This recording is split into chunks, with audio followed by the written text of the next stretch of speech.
Directorate general of GST intelligence દ્વારા ગુજરાત અને મહારાષ્ટ્ર સહિત દેશના અનેક શહેરોમાં મોટું મેગા ઓપરેશન હાથ ધરવામાં આવ્યું છે, જેમાં આશરે 800 કરોડ રૂપિયાના બોગસ બિલિંગ કૌભાંડનો પર્દાફાશ થયો. આ કૌભાંડમાં સંડોવાયેલા કુલ 4 માસ્ટરમાઇન્ડની ધરપકડ કરવામાં આવી છે.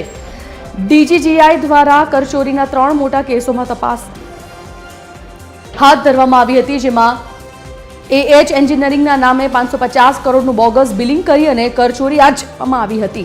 આ કેસમાં મુખ્ય આરોપીઓ બદ્રે આલમ પઠાણ અને તૌફિક ખાનની ધરપકડ કરવામાં આવી છે.